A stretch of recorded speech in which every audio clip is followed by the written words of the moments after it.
Welcome to Dead and Roasted. What can I get you? I might be the manager here at Dead and Roasted, but if I had to pay someone to work night shift versus the day shift, they're getting a little bit of a bump in pay. A night shift can be lonely and boring, but also far scarier than working during the day. And here at Dead and Roasted, the night shift is full of vampires.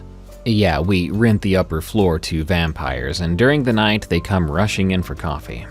Actually, today I've got a brand new set of allegedly true and scary work stories, all about the night shift, which might be our favorite topic here. You're about to hear security guard dread, haunted work locations, and one Lyft driver's absolute worst nightmare. And I'm not even talking about 600-pound nightmares. Before we start, don't forget you can send me your scary work stories at eriecast.com/submit. You can support us by going to eriecast.com/plus and becoming a member, which unlocks access to members-only bonus content and more. And you can help us become the #1 scary podcast in the world by reviewing and following Tales from the Break Room on Apple Podcasts and Spotify. Thank you. These are Tales from the Break Room. Night Shift at Glenwood Hospital. From Olivia. I'd always thought of myself as the kind of person who doesn't scare easily. That self-image changed during my time working the night shift at Glenwood Hospital, a medium-sized facility in a quiet town. The building itself was more than a century old. The more modern wings had been recently added over the years, but the original structure featured high-arched hallways, narrow windows, and walls that sometimes groaned with the shift of old wood. I was used to the usual quirks of night duty. Sometimes the lights would flicker, or the corridors would be eerily quiet. And every so often, maybe the patients would be half asleep or confused or both. None of that prepared me, though, for what happened in the pediatric ward during my last weeks there. I had been assigned to the pediatric night shift about 8 months before this incident. Normally, the ward was subdued in the late hours. Children were either asleep or watched over by concerned parents dozing in chairs. The staff would keep lights dim to maintain that restful atmosphere. One corner of that ward had been cordoned off for months, reserved for repairs we never seemed to finish. Something about the hospital's budget, I guess. Maybe some bureaucratic red tape. But they kept the place sectioned off in limbo. It consisted of 4 old rooms and a narrow storage alcove, shut behind a pair of double doors no one entered. Once or twice I'd caught housekeeping staff opening the doors to stash old equipment, but generally it stayed locked and unlit. One Tuesday night I was charting at the nurse's station around 2 a.m. A coworker of mine, I'll call him Manny, was in the break room grabbing a snack. The ward was silent except for the muted beeping of monitors. But then I heard something else. A soft but insistent knocking on the double doors leading to the closed-off section. I lifted my head, certain I must have misheard. But the sound came again, sharper this time. 3 distinct taps. We rarely had any reason to go in there, and it was supposed to be empty, so any noise from inside was surprising to hear. I stood for a moment, then walked over and called through the door. "Hello? Anyone back there?" Nobody answered. The knock resumed, methodical. I tried shining my phone's flashlight through the wired reinforced glass inset in the doors, but the darkness beyond swallowed up the beam. A chill prickled at the back of my neck. I unlocked the doors and peeked through a tiny gap, calling out a second time. The corridor beyond smelled stale, untouched for ages. I saw no movement, just a cluster of shadows. Feeling creeped out, I locked it again and returned to my station, deciding it was likely some odd settling noises or a loose cart inside. That was the sensible explanation. 15 minutes later, Manny came back, munching on a bag of chips. I told him what happened, expecting him to shrug it off, but instead, He looked surprised. He then admitted that a few nights prior, he'd heard a kid crying from behind those same double doors. But when he went to check, there was only silence. We decided that if it happened again, we would investigate together. But for the rest of the night, no more noises came from the barricaded corridor. The next shift passed without incident, as did the one after that. By Friday, I'd mostly put it out of my mind. Around 3 a.m. that night, I stepped away from the station to do a quick round of the occupied rooms. Parents were asleep. Kids were dozing. Hallways were half lit. Everything felt pretty normal. As I was finishing up, I spotted Manny down the corridor, waving me over with an urgent look on his face.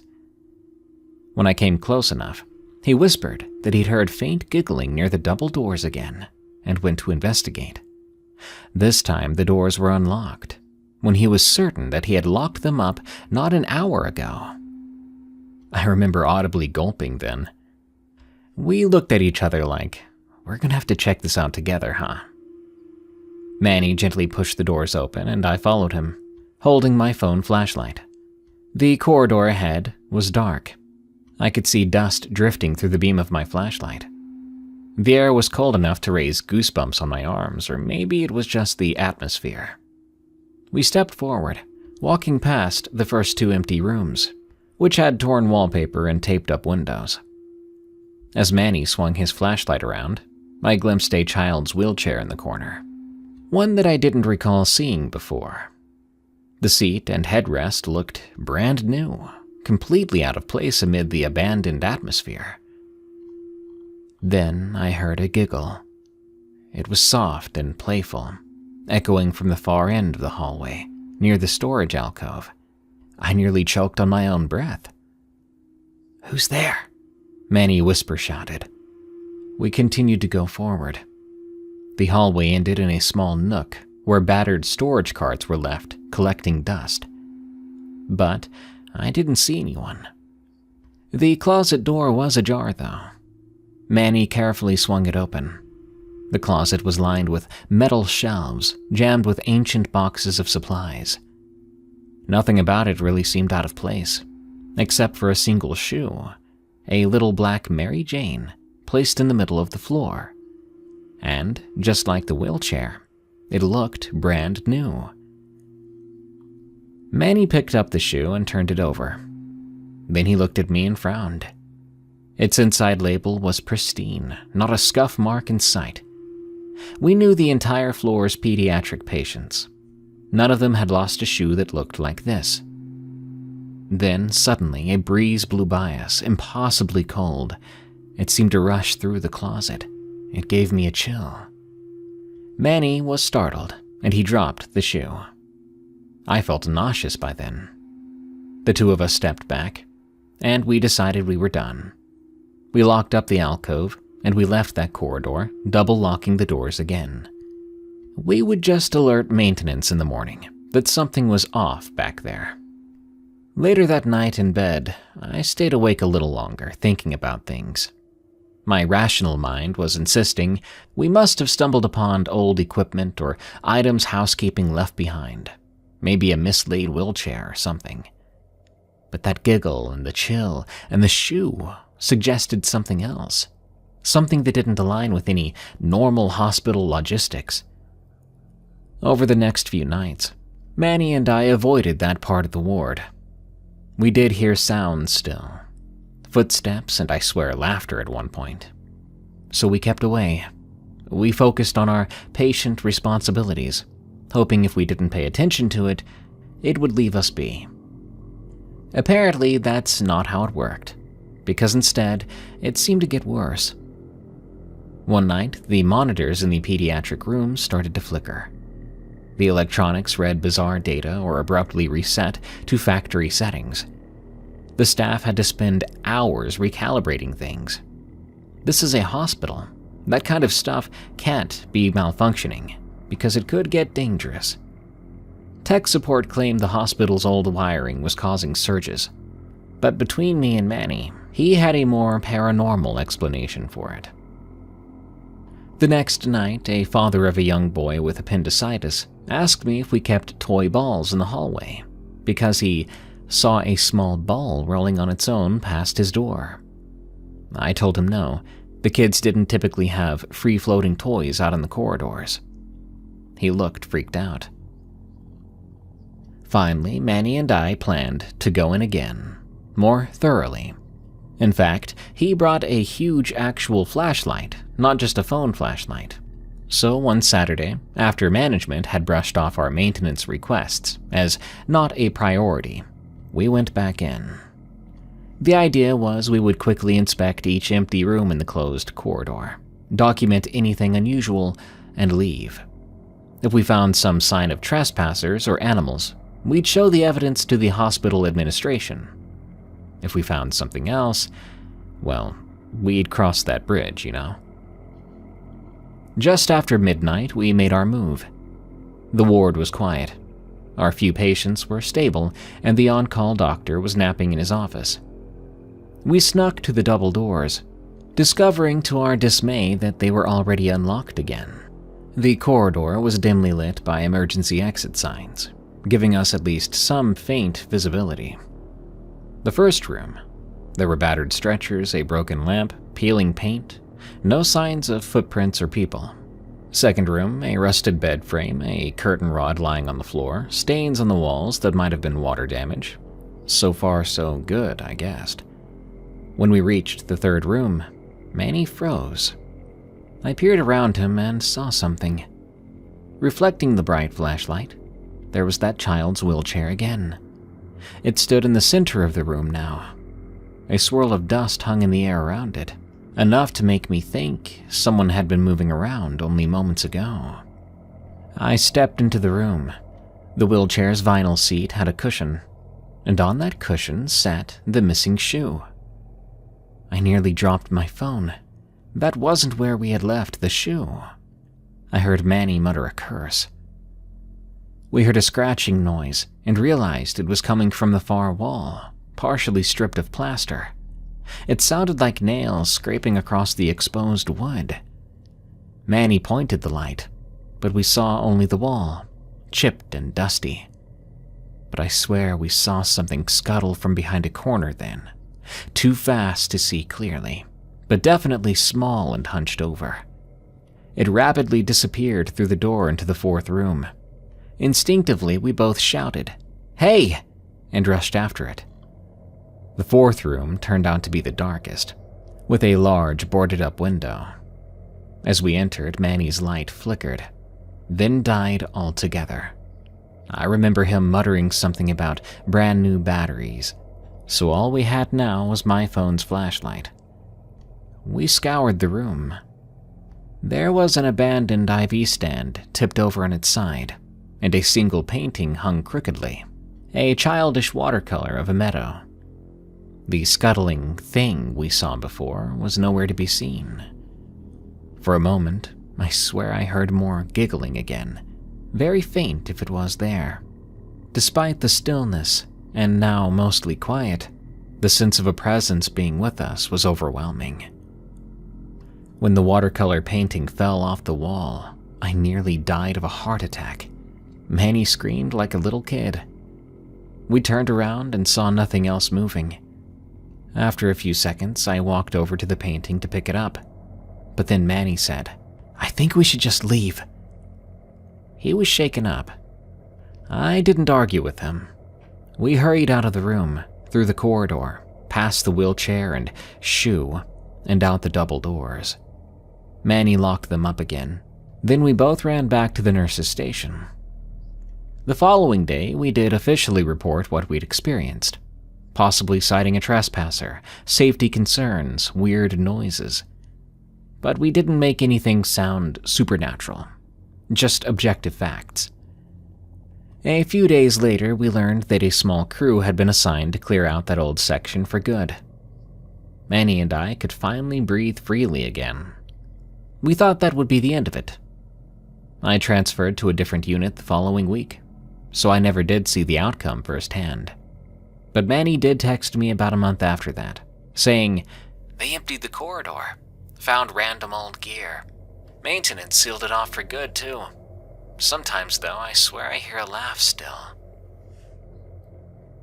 Then, not long after that, I left the hospital for good, soon working at a different location entirely.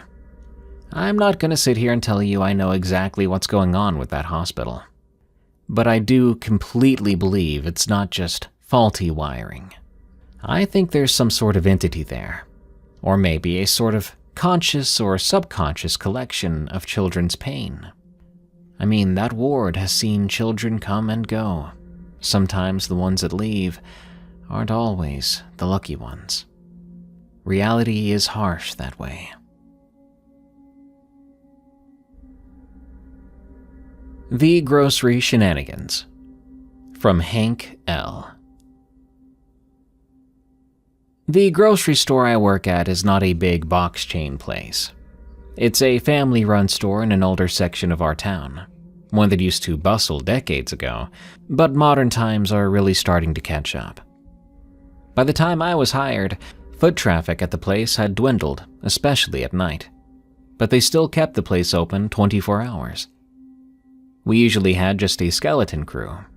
One cashier, usually me, a stock guy, and a single manager on call. The nights were pretty dull. Most customers were blary-eyed insomniacs grabbing milk or cigarettes. I would pass the hours wiping the counter and restocking candy bars. And if I wasn't being watched and there was nothing to do, I'd do something on my phone. One autumn, they brought in fresh produce from a local orchard. Apples, pumpkins, squash. For some reason, the produce manager stacked the displays in a tall, narrow arrangement near the front. I always worried the tower of fruit would topple over, but it somehow stayed balanced. I remember that detail clearly, and you'll soon know why. A couple of nights in a row, I noticed that the produce display looked disturbed. Squash scattered, pumpkins shifted, apples rolled away. I asked our stock guy, Carter, if he was rearranging them himself. He insisted he wasn't. Our manager, Della, brushed it off as probably bored teens messing around. That was plausible, but the store's security cams didn't show any meddling. We rarely got more than a handful of nighttime customers. How would they manage that without being seen or heard? Things escalated on a Tuesday when I was behind the register, around 1:30 a.m. Carter was on break. Della was in the back office. A thunderstorm raged outside, illuminating the aisles whenever lightning struck. The store was otherwise empty. Then I heard a soft scuffling sound, like someone sliding their feet on the tile floor. I leaned over the register to get a better look. I saw a figure slip between the aisles, near the produce. I called out but didn't get a response. Just continued movement with the odd shuffling. I flipped on a switch to brighten the overhead lights in that corner of the store. The illumination revealed a figure crouched among the pumpkins. It was tall but stooped over, wearing drab and dirty clothes that hung off of it like tattered sacks. Their face was partly obscured by the display. However, I caught sight of its eyes when it turned, wide and glinting. It sprang up then, scattering the pumpkins. I instinctively ducked behind the register. By the time I looked again, it was gone, and all that remained was a half-collapsed produce tower and a rolling apple spinning in place. I walked over, looking up and down the aisles. No sign of our intruder. Della came rushing from the back, demanding to know what the commotion was about. I gave her the best description of the events as I could. She glanced around, saw the mess, and looked upset. "Probably a homeless person looking for shelter," she guessed. The store had a locked entrance, though, and nobody had come in the front. The idea of someone sneaking in through a back door gave me the creeps. We checked the loading area, the bathrooms, anywhere else our guest may have hidden. Nothing. Eventually, we had to continue working, practically forced to shrug it off as a one-time occurrence, even though evidence said otherwise. The remainder of that night was quiet. but I did look over my shoulder an untold number of times. A week after that, I was less and less creeped out by the events. It was now just a bizarre thing that happened at the store one day. That night, Carter felt too sick to come in, so it would be just me and Della again. Around midnight, there was heavy rain outside. We had a single customer, a middle-aged woman in a coat. She left after buying a 6-pack of soda. Then the store was empty save for us. I kept myself busy straightening some candy racks. That's when I heard something metallic clattering in the back aisles, somewhere near the deli. I jumped. Then there was another noise, that metal scraping noise I'd heard before. "Della?" I said, but she answered from the office sounding annoyed with me. "What?" Well, that meant she wasn't the one rummaging around near the deli. I walked toward the deli section, honestly feeling a bit nervous. Between rows of shelving, I found a puddle of water, apparently formed from a leak in the ceiling, something that we needed to get fixed. But then I noticed there were footprints leading out of the water. Long, narrow, and wet footprints. It was then that I spotted the shape again. It stood partially hidden behind the open door of the deli meat cooler. It turned its head slowly, and I saw some crazy-looking eyes reflecting the overhead lights. My body went stiff as a board. The shape seemed taller than before. Its thin arms were draped in ragged cloth. This time I remember focusing on the thing's hands. I got a good look at them. They were long and thin, with fingers that were bent oddly and spindly. The thing or person's posture was contorted, like it had always been hunched, or maybe it was forced to stay concealed. I didn't know what I was looking at. I had to assume it was some sort of drugged-out hobo. So I said, "Sir, you can't be back here. We're closed off in that section." But they made no sound. Instead, they stepped out of sight behind the cooler. I edged closer, ignoring everything in me that was telling me to run. There came a rattling sound from behind the deli counter, and suddenly the power went out. No, probably not paranormal if you're thinking that. More than likely the storm. Every time it rained here even a decent amount, we had power issues. So only the emergency lights at that point near the entrance and the sporadic lightning outside gave me any visual. I heard footsteps, rapid and far too heavy sounding for that thin-looking frame I saw before. Then there was the shattering of glass, maybe a jar or a display case. I scrambled for my flashlight, aiming it all around like mad. Lightning flashed, and I glimpsed the figure, bounding toward the back exit. Now, I know it was probably just some crazy, weird-looking person, but I swear it looked half human and half something else. Its limbs weren't bent in the right ways, but it was gone before I could get a better view. Della came out, cursing about the lights. By the time we got the generator running, there was no trace of that intruder, except for the spilled jars and those strange wet footprints, which led all the way up to the back door exit, which was now slightly ajar. We called the police. They did a quick search of the perimeter in the rain, but found nothing, and told us to double-check and double-lock up. And that was it. Della was creeped out, and for the first time she looked like she actually believed my story about something creeping through the store. Over the next few nights, we noticed smaller incidents, like misplaced or missing items, like some stuff here and there being knocked over, along with occasional muddy footprints. When Carter was back, he joked about it being a gremlin. Maybe he thought it was funny, but he hadn't seen it close up yet. Well, I guess I hadn't either, but I'd seen it. A feral hobo, or this so-called gremlin. The final encounter was what convinced me that what haunted that grocery store was no simple intruder. Near the end of my shift around 4 a.m., I was organizing magazines by the entrance. Della had to go home early with a migraine. Poor girl suffered from cluster headaches and migraines frequently. So I was the only staff there. Carter, of course, was gone again. The store was dead quiet. I was jumpy as heck.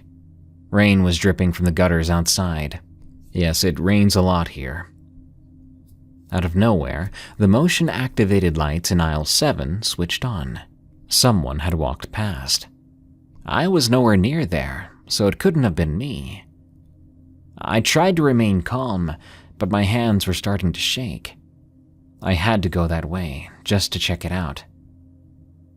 As I rounded the corner, I saw that the aisles were empty. Just shelves of canned goods.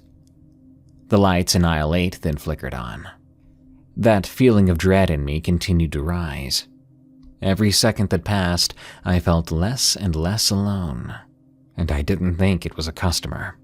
I remember I took a deep breath and slowly approached aisle 8. I rounded the corner. No one there. Then aisle 9's lights turned on. Was it messing with me? I wondered. Was the storm causing weird power issues again? I kept going. By the time I reached aisle 9, I'd had enough. I called out, "Is someone in here?" It was quiet at first, but I did hear a dripping sound. I turned around and spotted water pooling on the floor again, but this water looked very dirty. It had a brackish tinge. Again, probably not something paranormal, but it didn't help my creepy situation. I decided to go back up to the front, which turned out to be a bad idea. Because where I'd seen it the first time, at the produce, I saw it again. The produce display was half empty at this hour, with only a few pumpkins and wilted lettuce. But for some reason it smelled heavily of wet soil. And then I saw mud on the floor. It took me a moment, because it was barely noticeable. But I saw it. Something crouched just barely behind the display of produce. Before I got a good look, it stood up. It happened over the course of about 2 seconds. It stood to a height way taller than myself, but I was so horrified that I was already turning around, running and screaming for my life. I ran all the way to the manager's office and locked myself in, but moments before I even got there, the exit door slammed shut. That meant a couple of things. First, the thing was gone. But second, it was fast enough to run past me and get out through the exit door before I was even close to the manager's office. That would be my last shift at the grocery store. I quit the following morning. No call, no show. Management did try to call me, but I ignored it. To this day, I still don't know what it was. But if you ask me, personally, it wasn't human. Something lived in the nearby area and saw free food through the glass panes of that grocery store. And when customers slowed down and things appeared quiet, it took a moment to grab a pumpkin or two and maybe some sliced ham.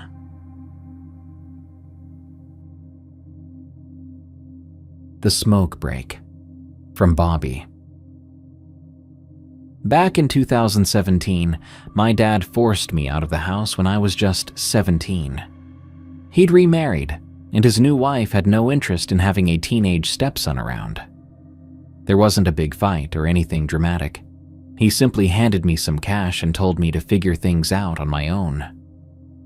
I remember cramming my clothes into a trash bag and feeling my face burn with shame as I waited for a friend to pick me up. That was the day my real adult life began.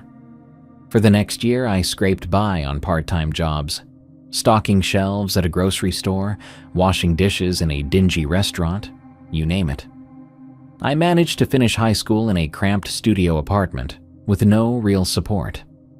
Each day felt like a treadmill I couldn't step off, but I forced myself forward. After graduation, I tried a few odd trade programs, mostly in mechanics, but the full-time positions never stuck. Eventually, I discovered rideshare driving. I needed flexibility, and driving for Lyft gave me that. It paid my rent, especially if I worked through the night when surge fares popped up. A couple of years into that routine, I moved closer to Northern California, near Redwood National and State Parks. I won't say the exact city or roadways, but you've probably heard of that region. Towering redwood forests, damp mossy ground, roads that twist around giant trunks like a scene from some ancient story. It was mesmerizing compared to the dull suburbia I grew up in. Driving tourists around was actually fun for me. They'd marvel at the scenery, and I'd agree that it was breathtaking. But since Redwood includes several parks and protected areas, there were also secluded entrances I liked to frequent for a quick break. One particular state park access gate stood out to me. A small gravel clearing just off a narrow road, thick trees forming a dark arch beyond the locked gate. Perfect for a quiet smoke or to stretch my legs when rides were slow. I was 20 or 21 when it happened. It was mid-October, slightly chilly at night, so I kept the windows rolled up while driving. Around 1 in the morning, I decided to take a break. I often scheduled that break around then, because by 2 or 3, there might be a small rush of bar closings in the area. I turned down the familiar winding road leading to the park entrance. The traffic was non-existent at that hour, and most folks were asleep behind locked doors. I remember thinking the moon was bright, though I could only see slivers of it through the high canopy. I pulled into the small gravel spot, killed the engine, and got out with a cigarette. It was utterly still, aside from a distant breeze rustling the treetops. Beyond the closed park gate was a short footpath that led into darkness. I stood near my car, smoking, leaning against the driver's side door. I'd done this dozens of times, never had a real problem. At worst, a wandering raccoon might startle me. But that night, I heard a sudden snap, a crisp break of a branch that sounded forceful, deliberate. Instantly, every hair on my arms stood up. I'd heard twigs snapping before, but that one felt heavy. I tried to ignore it, telling myself deer or coyotes were common here. But then came a second snap, slightly higher in pitch. The forest was quiet except for those measured cracks. Exhaling a final puff, I flicked the cigarette to the ground, crushed it under my foot, and listened. Another snap. This time it sounded like it came from somewhere above ground level. A raccoon climbing a tree? Maybe. But something about the spacing was strange, like it was moving between branches, not just stepping on them. All at once, a deep, wet clicking noise echoed from inside the trees. It had a throaty resonance, like someone clacking their tongue in the back of their mouth, but amplified. My gut clenched. I turned on the flashlight feature of my phone, aiming the weak beam into the darkness. Under that canopy, the light barely penetrated. Still, I could see the first few feet of the brush, tall ferns, and the massive trunks. Nothing moved at ground level, but the next snap sounded from above, maybe 15 feet up. Against better judgment, I walked a few cautious steps forward, phone held high. The beam caught the rough texture of redwood bark, the thick coil of branches overhead. Then something shifted. Just a sliver of motion in the treetops, a shadow upon shadows. My phone shook in my grip, and I strained my eyes, trying to distinguish a shape. There, perched on a thick branch, was a silhouette that didn't match any animal I'd ever seen. It looked roughly human-sized, maybe bigger, but crouched, limbs bent close. I froze, my light wavering along the bark. For a moment, I thought I glimpsed 2 reflective spots that could have been eyes.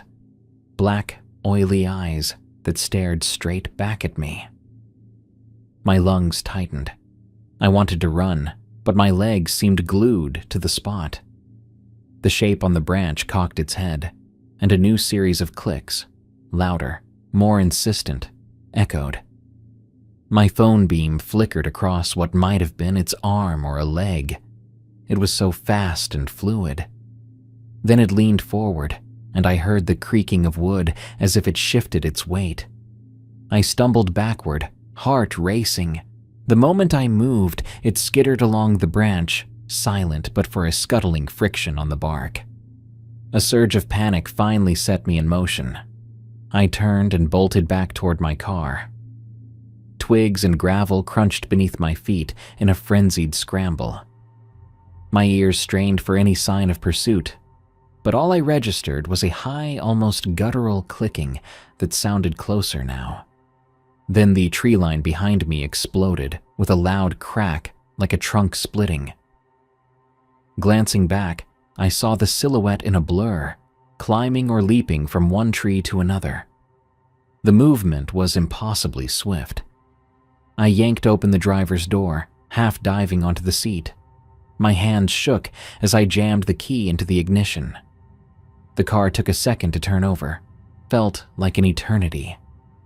Out of the corner of my eye, I saw a thick branch overhead tilt, sagging dangerously. Wood groaned and snapped. The entire chunk of tree broke free and came crashing down, bouncing off other branches on its way. I slammed the accelerator in a blind panic.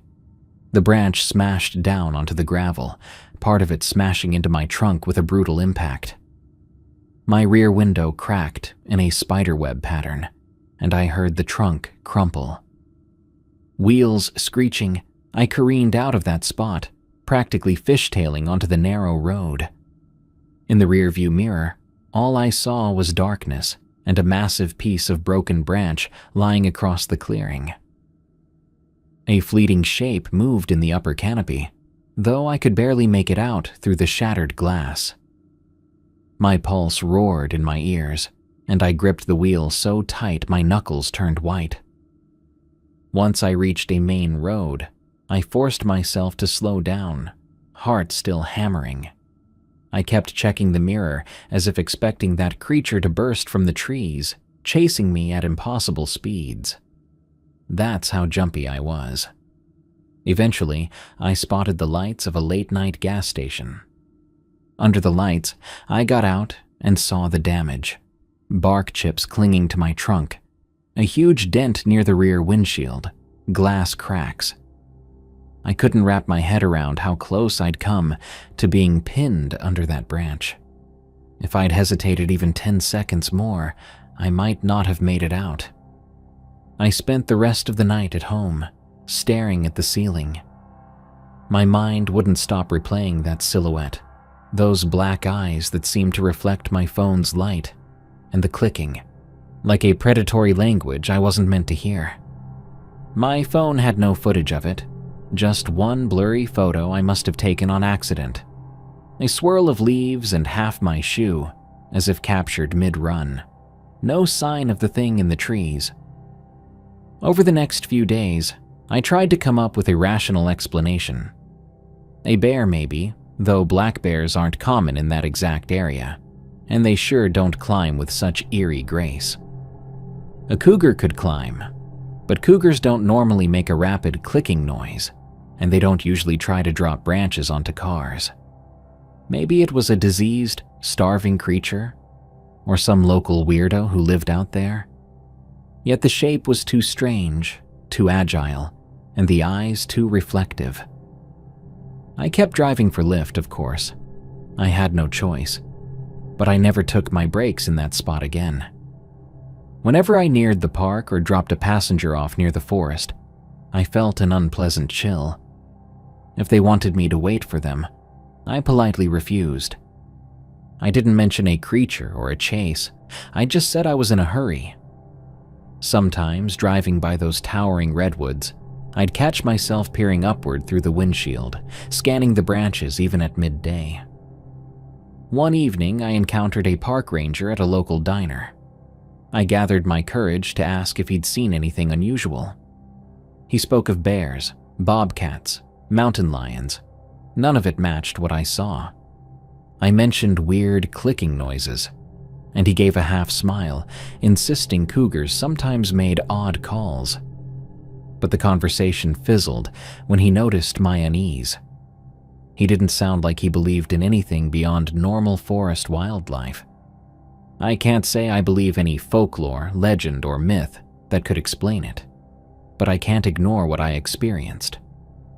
The redwood forests are ancient and dense. There might be more to them than we understand. Eventually, I moved to another region, continuing my rideshare gig. The redwood area remains one of the most striking places I've ever been. Beautiful by day, but harrowing in certain corners of the night. I am just grateful I made it out unscathed, aside from the cracked window and the memory I can't shake. To anyone who wanders off the main roads in those woods, keep your eyes open, especially upward. And if you hear that low, throaty clicking, don't hang around to find out what's making it. I sure as heck won't. Overnight security. From Anonymous. I was the guy that thought working a security guard job would be fun and give me a lot of time to myself, especially if I got a gig overnight. Luckily for me at the time, I was able to secure such a position. I worked overnight security for a 22-story office high-rise building in the downtown area of a certain city in a certain state that will remain anonymous. My job was pretty simple. I would watch the security desk from 10 p.m. to 6 a.m. I would do 2 patrols, one at midnight and one at 3 a.m. And I would handle any late-night emergencies, which there were very few of. The building had an extensive camera system. Lobbies, hallways, stairwells, even some of the offices. Over time, I developed a routine. Check each feed, note any movement, greet the rare cleaning crew or executive who stays late. Then just go back to sipping some coffee and reading a magazine. I started to notice some things a month into my assignment. Small things at first. One time, a camera feed on the 14th floor corridor blinked out for a moment, then came back. The night after that, a motion alarm tripped on the 9th floor, but when I reviewed the footage, the hallway was empty. During patrols, I'd sometimes sense a presence behind me, only to turn and see nothing but shadows cast by exit signs. I chalked it up to the building just being old, but if I've learned one thing from this, is that you shouldn't always just dismiss your feelings like this as simply nothing. Around that time, my coworker who handled the day shift casually mentioned that the 15th floor had a weird vibe. That's how he put it. He'd heard rumors that the floor once housed a questionable startup that went bankrupt abruptly, leaving behind abandoned offices and half-finished expansions. The entire wing of the 15th floor was vacant, and pretty spooky. For whatever reason, that wing never had any lights on, so it was pitch black compared to the rest of the building. I rarely had to go there, thankfully, but I never did forget my coworker's weird vibes comment. On a late Thursday, I was looking at camera feeds at the security desk, sipping some stale coffee. The monitor for the 15th floor hallway suddenly flickered. I looked closer. A person seemed to move from left to right, just at the edge of the corridor. The camera resolution wasn't great, but it was enough to trigger the motion sensor. An intruder, I thought. Made my stomach tighten up. I toggled the feed to enlarge the image, but whoever they were gone, and everything was still again. I went to check it out. I took the elevator up, looking around each hallway carefully, and I was completely on guard. All seemed quiet, the rows of closed office doors and buzzing lights. I soon made it to the corridor leading to that vacant wing. The closer I got, the more anxious I felt. I had my flashlight out, ready for the pitch darkness of that area. I stepped into the dark wing, and I noticed the air smelled odd here. There was an emergency light providing a faint glow near the far wall, revealing some half-removed wallpaper and industrial carpeting that had been partially torn up. I took my time. The idea that the intruder, if there was one, could be hiding anywhere kept me on my toes. I checked each room. Most were bare, containing random office furniture or piles of discarded paperwork. Nothing jumped out at me. I didn't find any signs of forced entry. I felt relieved. Maybe I'd seen some sort of weird glitch in the camera. As I turned to leave, someone whispered. I couldn't tell what it said, but it was certainly a human whispering.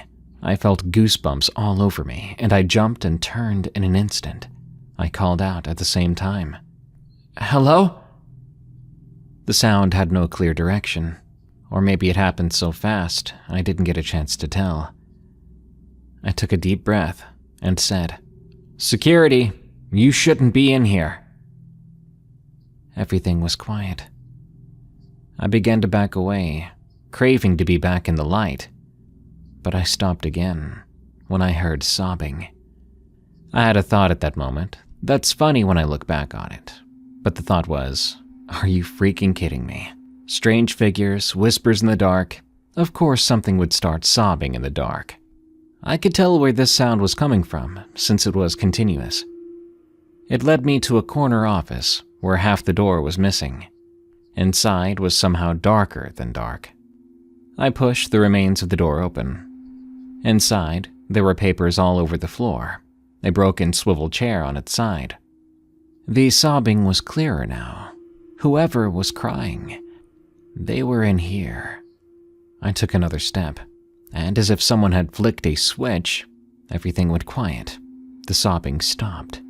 It was so sudden that I held my breath. I spoke again. "I heard you. If you're in here, you need to show yourself." Of course, there was no response. After about 2 minutes, I turned back towards the hallway. But when I did, I nearly dropped my flashlight. A silhouette stood about 20 feet away, near the intersection of corridors. A human-shaped figure, but very still, and I wondered if they were watching me. I wanted to call out then, but it felt like my vocal cords had seized up. The figure began to move then, stepping just out of my view. I regathered myself, and I hurried to the intersection, shining my light in every direction, but there was no longer any sign of anyone. I left the 15th floor after that. My gut told me I'd just encountered something beyond a typical trespasser. Over the next week, the camera on that floor kept glitching. At least I hope it was glitches. Motion sensors seemed to beep randomly. Sometimes when I reviewed the footage, I would see fleeting glimpses of movement again in that same hallway. Never enough to identify a person, but always enough to unnerve me. My second confrontation happened about a week later. I was on a 3 a.m. patrol. The building was deserted at the time, as usual. I stepped out of the elevator onto the 15th floor, preparing myself for another nerve-wracking pass. This time I heard footsteps the moment I stepped out of the elevator. These were slow and careful steps, coming from the darkness of the wing. I aimed my light around. The hallway was empty, yet the footsteps continued. I could hear echoes of them bouncing off the walls, like an invisible someone was walking around. I walked further into the hallway, which soon brought me into the vacant wing. The footsteps seemed to stop near a door that looked as if it led to an old former conference room, and then I saw something creepy. The handle to the door began to jiggle, and I swear at the same time, the air around me got colder. I waited for the jiggling to stop. I then swallowed hard, went up to the door, and pressed my ear against it. I thought I'd hear more footsteps or someone giggling, trying to hide, but what I heard instead was scratching, like someone's nails on drywall. Honestly, in that moment, I'd never been so scared, but I twisted the handle anyway, knowing that this was my job. It opened smoothly, revealing a dark and windowless room. The scratching immediately stopped. Something about the dark in there felt wrong. I looked around, searching every inch of that space. There was a battered conference table in the middle, a row of chairs in disrepair and more scattered papers. I rubbed my eyes, which had begun to water just from the fear alone. At the far corner, I suddenly saw an outline. Someone crouched or hunched over. I gasped out loud then. Then the outline rose, and the figure turned to face me. Despite me shining my light right at it, I could not make out any details. It was like a living shadow, not a flesh and blood person. The figure took a single step forward, and my knees buckled. I was too terrified. I stumbled back, picked myself up, and desperately tried to open the door, which I don't remember shutting. Why would I have shut the door on myself in such a creepy room? I kept trying and trying harder and harder, and with a desperate pull, the door was torn open, the latch breaking off, bringing some of the door frame with it. I knew this might get me into trouble, but I didn't even care. Once that door was open, I sprinted back to the elevator. My nerve was done for. I didn't care if it was a ghost, some deranged person. I had to leave. At least get away from that floor. In the elevator, I was trembling with all the adrenaline flooding my body. Back in the lobby, I locked myself in the security office for the remainder of the shift. I didn't tell anyone what happened. I actually didn't get in trouble for the damaged door either. A couple of nights later, the building manager dropped by unexpectedly, around 2 a.m. He claimed to have forgotten something for work. We chatted briefly, and in a lapse of judgment, I mentioned that I felt weird about the 15th floor. He raised an eyebrow and looked curious, then told me, "You know, I've heard other guards say the same thing or similar things, that there's something mysterious about that floor."